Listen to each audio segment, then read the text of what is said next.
بسم اللہ الرحمن الرحیم۔ تمام پیارے دوستوں السلام علیکم، میں محمد عثمان۔ تو چلتے ہیں اپنی کہانی کی طرف۔ 3 سوال۔ بادشاہ کا موڈ اچھا تھا۔ وہ نوجوان وزیر کی طرف مڑا اور مسکرا کر پوچھا، تمہاری زندگی کی سب سے بڑی خواہش کیا ہے؟ وزیر شرما گیا، اس نے منہ نیچے کر لیا۔ بادشاہ نے کہکا لگایا اور بولا، تم گھبراؤ مت، بس اپنی زندگی کی سب سے بڑی خواہش بتاؤ۔ وزیر گھٹنوں پر جھکا اور عاجزی سے بولا، حضور، آپ دنیا کی خوبصورت ترین سلطنت کے مالک ہیں۔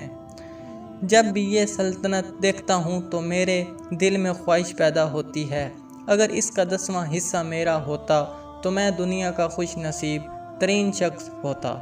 وزیر خاموش ہو گیا۔ بادشاہ نے کہکا لگایا اور بولا، میں اگر تمہیں اپنی آدھی سلطنت دے دوں تو؟ وزیر نے گھبرا کر پوچھا، عاجزی سے بولا، بادشاہ سلامت، یہ کیسے ممکن ہے؟ میں اتنا خوش قسمت کیسے ہو سکتا ہوں؟ بادشاہ نے فوراً احکامات لکھنے کا حکم دیا۔ بادشاہ نے پہلے حکم کے ذریعے اپنی آدھی سلطنت نوجوان وزیر کے حوالے کرنے کا فرمان جاری کر دیا۔ دوسرے حکم میں بادشاہ نے وزیر کا سر قلم کرنے کا آرڈر دے دیا۔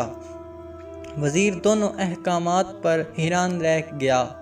بادشاہ نے احکامات پر مہر لگائی اور وزیر کی آنکھوں میں آنکھیں ڈال کر بولا، تمہارے پاس 30 دن ہیں۔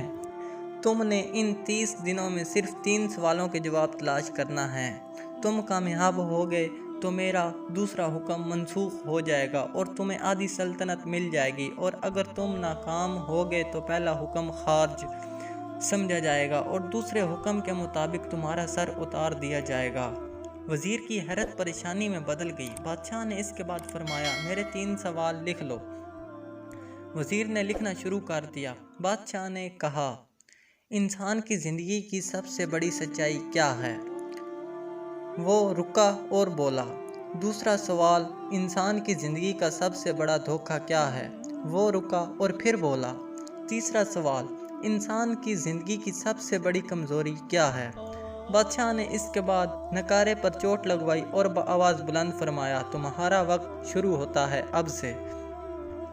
وزیر نے دونوں پروانے اٹھائے اور دربار سے دوڑ لگا دی۔ اس نے اس شام ملک بھر کے دانشور، ادیب، مفکر اور ذہین لوگ جمع کیے اور سوال ان کے سامنے رکھ دیے۔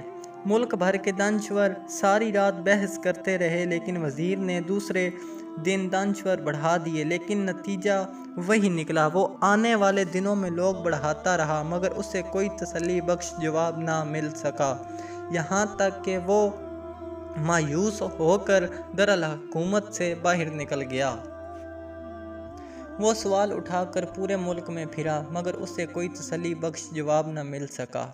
وہ مارا پھرتا رہا، شہر شہر، گاں گاں کی خاک چھانتا رہا۔ شاہی لباس پھٹ گیا، پگڑی ڈھیلی ہو کر گردن میں لٹک گئی، جوتے پھٹ گئے اور پاؤں میں چھالے پڑ گئے، یہاں تک کہ شرط کا آخری دن آ گیا۔ اگلے دن اس نے دربار میں پیش ہونا تھا۔ وزیر کو یقین تھا یہ اس کی زندگی کا آخری دن ہے، کل اس کی گردن کاٹ دی جائے گی اور جسم شہر کے مرکزی چوک پر لٹکا دیا جائے گا۔ وہ مایوسی کے عالم میں دارالحکومت کی کچی آبادی میں پہنچ گیا۔ آبادی کے سرے پر ایک فقیر کی جھونپڑی تھی۔ وہ گرتا پڑتا اس کٹیا تک پہنچ گیا۔ فقیر سوکھی روٹی پانی میں ڈبو کر کھا رہا تھا، ساتھ ہی دودھ کا پیالہ پڑا تھا اور فقیر کا کتا شڑپ شڑپ کی آواز کے ساتھ دودھ پی رہا تھا۔ فقیر نے وزیر کی حالت دیکھی، کہکا لگایا اور بولا، جناب عالی، آپ صحیح جگہ پہنچے ہیں، آپ کے 3 سوالوں کے جواب میرے پاس ہیں۔ وزیر نے حیرت سے اس کی طرف دیکھا اور پوچھا، آپ نے کیسے اندازہ لگایا میں کون ہوں اور میرا مسئلہ کیا ہے؟ فقیر نے سوکھی روٹی کے ٹکڑے چھابے میں رکھے مسکرایا، اپنا بوریا اٹھایا اور وزیر سے کہا، یہ دیکھیے، آپ کو بات سمجھ آ جائے گی۔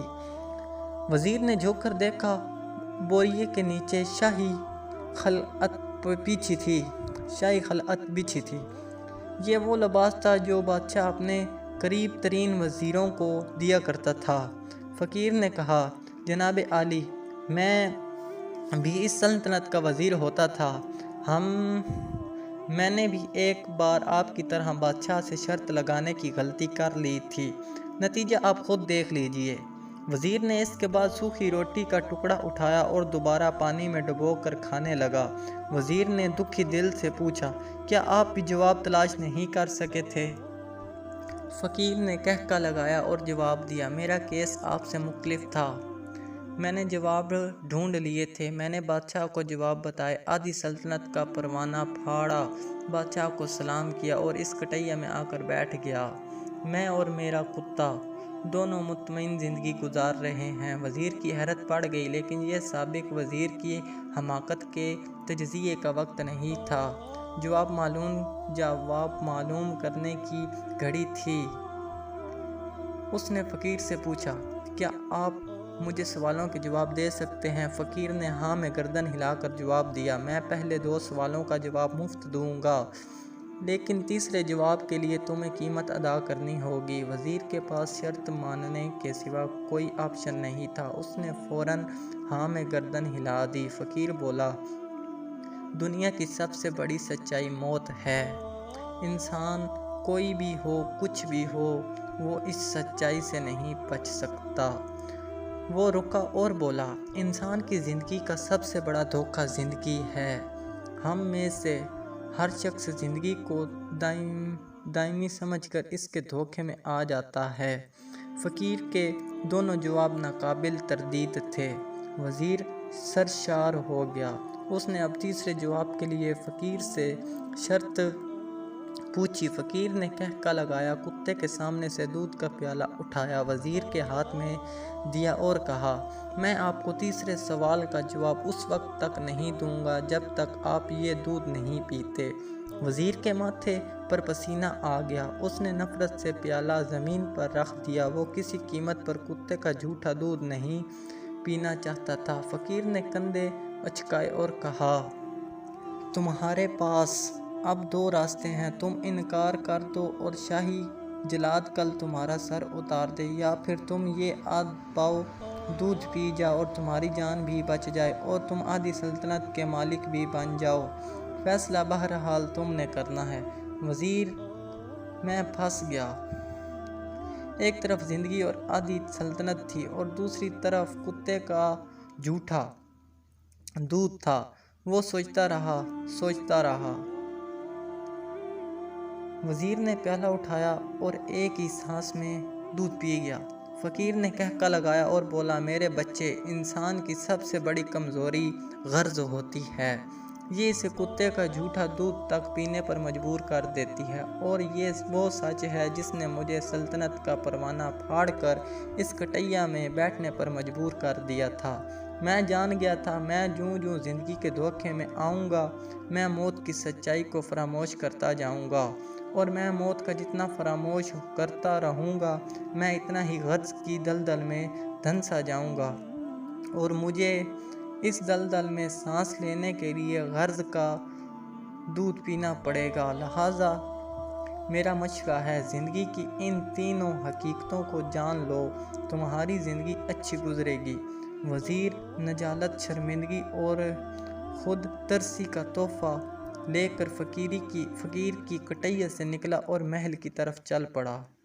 وہ جوں محل کے قریب پہنچ رہا تھا، اس کے احساس شرمندگی میں اضافہ ہو رہا تھا، اس کے اندر ذلت کا احساس بڑھ رہا تھا۔ وہ اس احساس کے ساتھ محل کے دروازے پر پہنچا، اس کے سینے میں خوفناک ٹھیس اٹھی۔ وہ گھوڑے سے گرا، لمبی ہچکی لی اور اس کی روح پرواز کر گئی۔ ہمیں کسی دن کسی ٹھنڈی جگہ پر بیٹھ کر زندگی کے ان بنیادی سوالوں پر ضرور غور کرنا چاہیے۔ ہمیں یہ سوچنا چاہیے، ہم لوگ کہیں زندگی کے دھوکے میں آ کر غرض کے پیچھے تو نہیں بھاگ رہے، ہم لوگ کہیں موت کو فراموش تو نہیں کر رہے۔